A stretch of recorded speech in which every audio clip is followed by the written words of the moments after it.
So Democracy OS is an online consultation platform that aims at facilitating the search for consensus around proposals in order to achieve transparent and collective decisions. When you open a space for online consultation, you open a space for discussion, so that on Democracy OS, anyone can get informed. Okay, thank you very much. Anyone can get informed, express an opinion, debate, and then vote. So to well understand our action and our tool, I just wanted to come back quickly on our history, and our story, sorry. So everything started in 2012 in Argentina to recreate links between political representatives and citizens in a context of very strong corruption. From the very beginning, Democracy OS creators have made the choice to open the source code of the platform. So what does that mean? That means that anyone can access the software, can use the software, can copy it, replicate it, and even modify it according to its specific needs. And everything is without charge, it's free of charge. You don't have to pay the licensing charges. And thanks to this, Democracy OS is now available in more than 18 languages in the world, used by more than 10 countries and by more than 30 institutions such as Spain, United States, Mexico, Argentina, of course, Tunisia. So in France, we have very different use cases.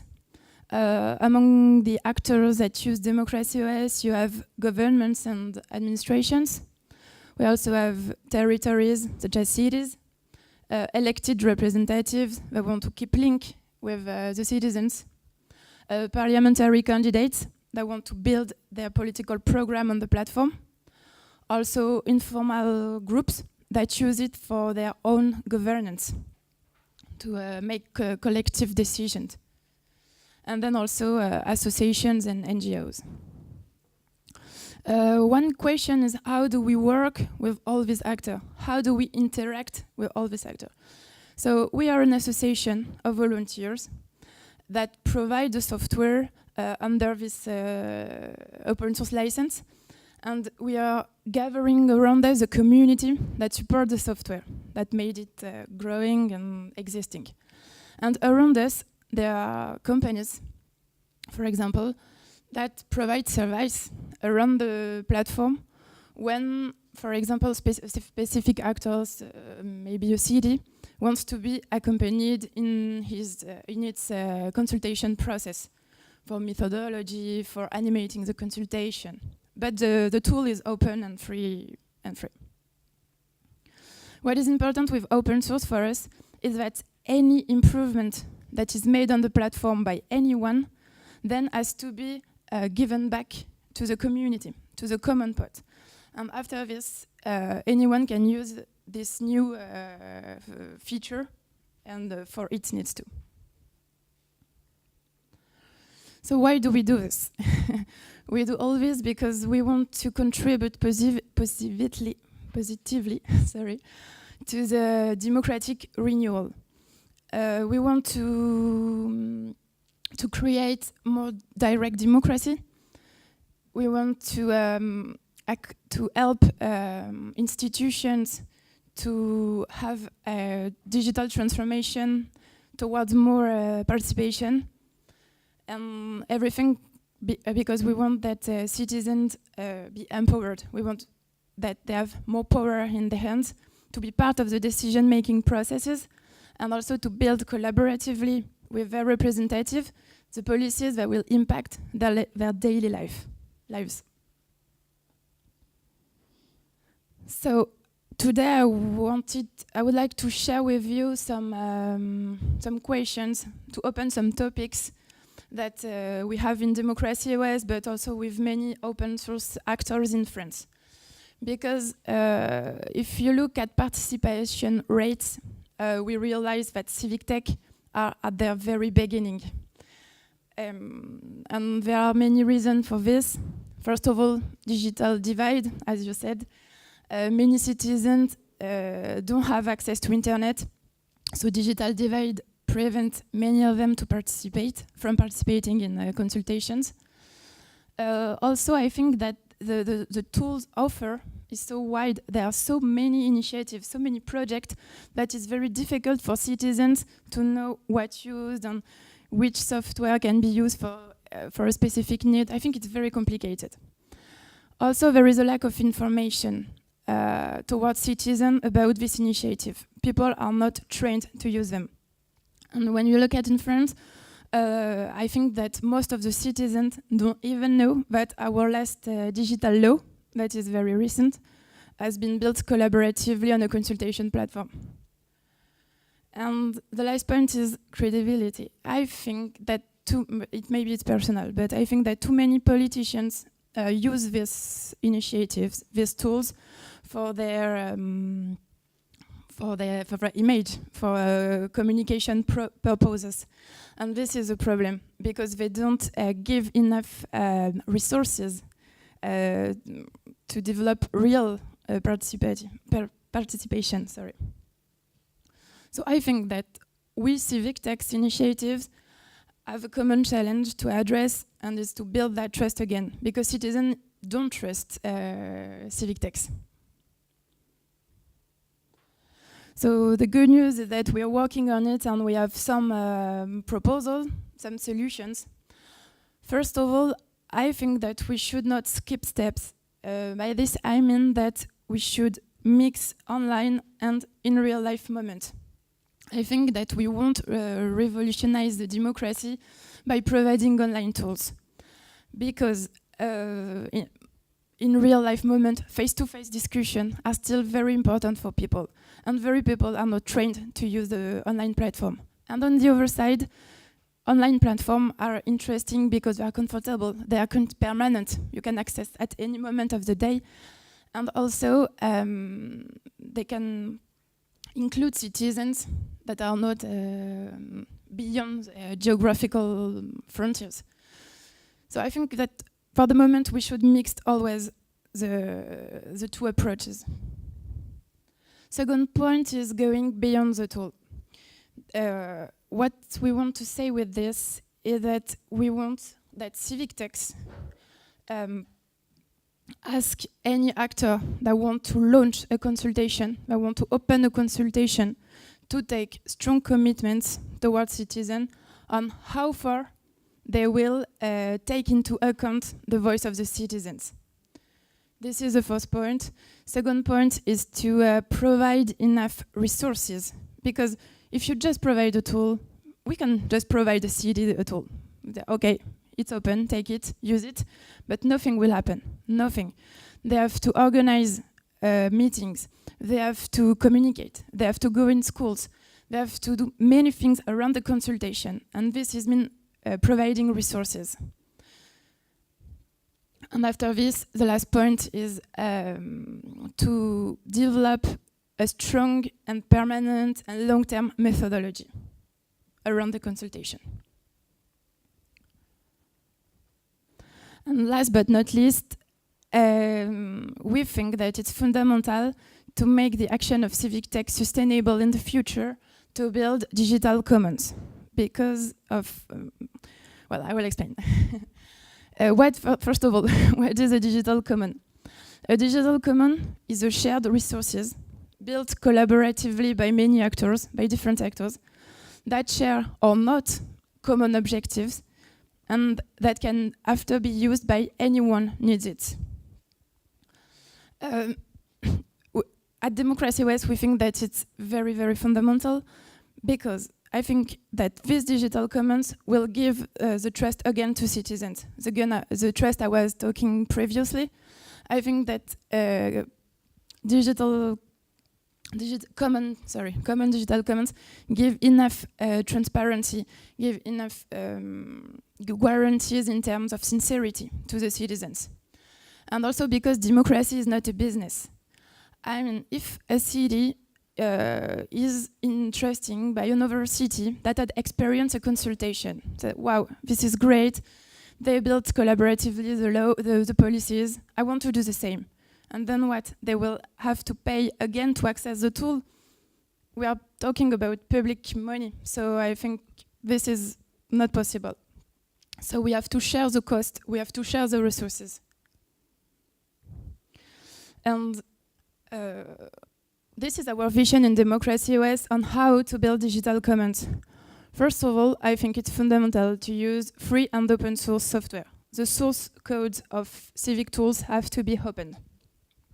They have to be open because any citizen has to be able to check to understand how does the software works, has to check the sincerity of the source code, and then open source software allowed to share, as I said, the cost and the resources. After this, I think it's fundamental always to open the data under an open license. By opening the data, I'm talking about the contribution, the answers that the citizen had made on the platform. This data has to be published under an open license for the citizen to be able to check what is said after by the institution that launched the consultation. Because if you have a synthesis or if you have a feedback on what happened, you have to check. Maybe the city is not telling exactly what she had because it's not in its interest. So yeah, I think that is necessary to guarantee the sincerity. And after this, there are so many initiatives and so many projects that we think it's fundamental to work together. We have not to work alone. We have to put our strengths in common to support the projects. It's like open innovation, working together to produce something. And for this, in France, last year we have launched a project that is called Open Democracy Now, and that gathers at the beginning 5 and now 35 projects to develop free and open source tools for the democracy. And now we gather quite a great community of motivated people that share every 2 months best practices or the news on their tools or other feedbacks of user experience. So we have tools that participate to show their last features. We have also citizens that want to test the tools, to say what are their expectations about the tools.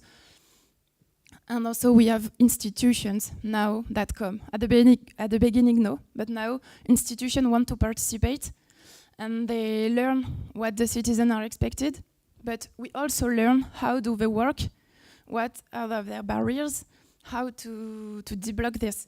So we're working hand in hand with institutions to understand how to work together. So that's it. I think I ran out of time. Okay, this is Open Democracy Now. Okay, so thank you. Do not hesitate if you have any question after to... Okay, thank you very much. We have time for some questions, so yeah, please, first one. Thank you. Allow me to ask 2 questions. You've touched both of the topics already, but I'd like to go deeper into it.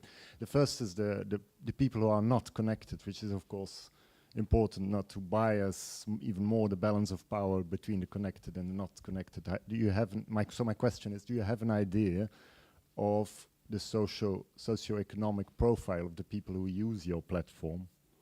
Can I ask the second question? The second question is about the commoning. If you talk about commoning, about commons, then you talk about a group of commoners, but with the internet, we don't know who are the members of the group of commoners. Anyone could be, even if a certain topic is being debated that has got an impact on a certain community. Do you have any experience or do you have any opinion about it being perhaps necessary to exclude certain people from debating or voting because because the topic only concerns other people? Or is just anyone always has access to every discussion? Okay, so the first question was about The background of the people participating. yeah, of course. They are young people. It depends. It depends on the topics. When it's cities, it's quite balanced because we always work with in real life moments. So there are meetings in schools, in the district assemblies. So with cities, it's quite okay. But when you saw the government consultation, no, it's like people around 20 or 30 years old. They are all well educated. So here there is a real problem. When it's at the government level, there is a problem. And then when it's NGOs, associations, now it's okay because it depends on the ecosystem that is around the topic addressed by the association. However, we are working on two things for this. It's like education. We would like to have an online consultation platform in schools because we think that a kid that learns at 3 or 4 years old to give its opinion, to share its opinion on a scholarship, when he arrives at its 18 years old, can't just do nothing. He will be used to share its opinion. So maybe it's a solution, but it's quite hard to implement. And the other thing is, like I said, always working with in real life moments. And the second question, no, it doesn't happen because, well, if there is racial or homophobic or words, it never happened. But I think that we will say, no, just go out of the platform. We don't accept this kind of... Misunderstood my question. Okay. I'm going to give you an example. Okay. Perhaps a certain topic is discussed that concerns a certain neighborhood, and people can vote. Yeah. Do people have to live in that neighborhood to be able to vote? How do you feel like it? Or do people from the other side of the world, are they entitled to vote to a topic that is far away from their concerns? Okay. And you might even consider the possibility that a certain private company that has an interest in a vote puts all their employees in and stimulates them to participate in order to perhaps be able to sell a product afterwards. Do you have any rules about it or any policy? No, I understand. Yeah, it's a very interesting question. No, we don't have anything at all because in Democracy OS, the way the platform works is like to have consensus. So you don't have the voice of two people if it's not if nobody votes for them.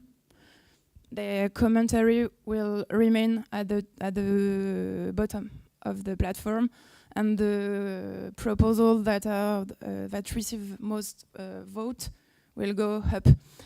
So at the end, you have a kind of consensus that is readable. But no, we don't have any policy for this. Okay. Another question? Hello. Very interesting initiative, so congratulations on that.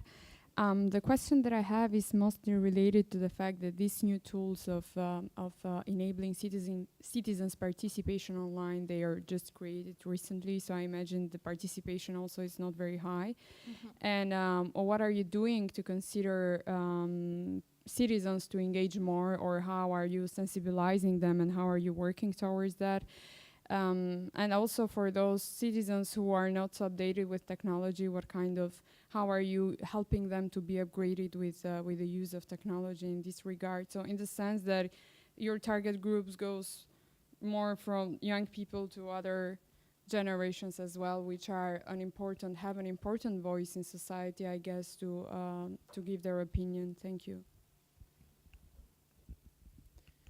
Yeah. So there are two things that what I said previously. First of all, education. So trying to work with schools, because school is the most democratic place that where you can learn how to use these tools and to share your voice.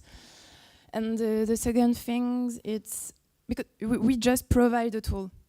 So the only thing that we can do is to talk with the actor that will launch the consultation, that will open the consultation, to explain him how to do this. So we try to explain them that they have to organize meetings, that they have to target the specific institutions, that they have to do a global work around the consultation to have the most representative opinion possible. Thank you. Yeah, in back.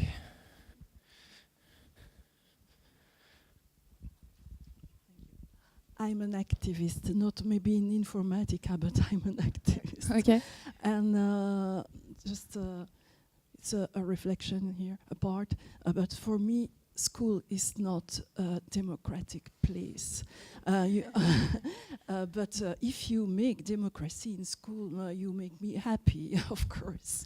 No, yeah, I understand. Okay? And I remember I was working in a city here in Brussels, and it was the beginning of the participation of the population in how to renew the areas. Okay, and it was a consultation. It was only take advices of population.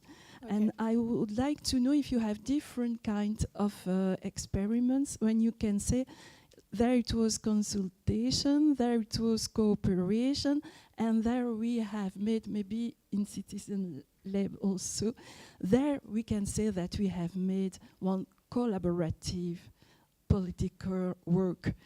There it was the decision between the policymakers and the citizens. Yeah, you're right, it depends on the use cases. There are some use cases, like with Paris, with the city of Paris, after the mandate of the mayor, has consulted the citizens to know if they agreed with what was done, what have been done. And it wasn't representative at all of the citizen opinion. So this was a fail of collaboration. For me, it was a consultation. We had a city called Nanterre, near Paris, that created a real long-term participative process. So during weeks, like a year almost, they build moments, participative moments with the citizens at different levels in the cities. This was great. We had a lot of participation. We had physical meetings where people were writing contributions that represented 20, 30 votes, people working together, and then push it on the platform. And it was written, this opinion represents 30 people working together. And then the city really has taken into account what was said on the platform.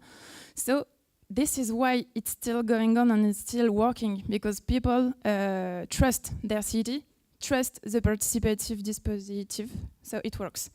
And then what works very well too, it's when the platform is used for governance of groups.